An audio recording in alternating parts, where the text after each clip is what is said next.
खाना तो काफी बढ़िया बनाया है तुम दोनों ने ही। नताशा बहू, तुम्हारे हाथ का पालक पनीर खाकर तो मैं अपने हाथ का पालक पनीर भूल गई। और तुमने भी ठीक ठाक बिरयानी बना ली है श्रेया बहू, लेकिन नताशा बहू का पालक पनीर मुझे ज्यादा पसंद आया। ये लो नताशा बहू, अपनी पहली रसोई की रस्म का तोहफा। वाह माँ जी, प्लैटिनम रिंग! पता है माँ जी, मुझे कब से प्लैटिनम रिंग लेनी थी। जानती हूँ, समधन जी ने बताया था, इसीलिए तो मैंने तुम्हारे लिए प्लैटिनम रिंग बनवाई। श्रेया बहू, ये लो तुम्हारी पहली रसोई की रस्म का तोहफा, चांदी की अंगूठी है। माँ जी, अंगूठी तो काफी ज्यादा सुंदर है मेरी।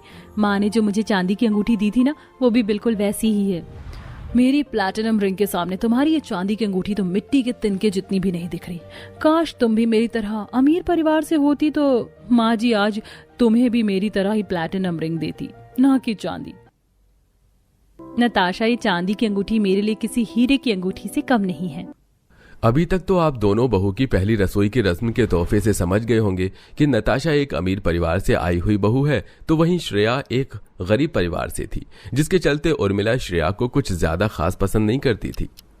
मेरी और सुधांशु की शादी को कितना वक्त हो गया और हम दोनों अभी तक कहीं भी बाहर नहीं गए।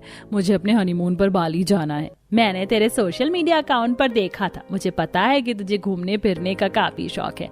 बाली ही क्यों, तुम लोग थाईलैंड भी चले जाना, अगले महीने का मौसम ठीक रहेगा घूमने के लिए।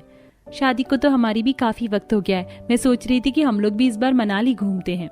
मनाली जाने के लिए तेरे पति के पास इतने पैसे हैं, वो तुझे घुमा सकेगा मनाली? और नहीं तो क्या देवरानी जी, अब मेरे पति की तरह तुम्हारा पति थोड़ी ना बिजनेस करता है। वो तो बस एक छोटी कंपनी में काम करता है और जितनी उसकी तनख्वाह है उतने पैसे में तो तुम बस मनाली ही जा सकते हो। वहां रहना, घूमना फिरना, वहां से आना तुम्हारे बस की बात नहीं। श्रेया और विनोद ने लव मैरिज की थी। विनोद की इनकम काफी ज्यादा कम थी, जिसके चलते वो घर में काफी कम पैसे दे पाता था।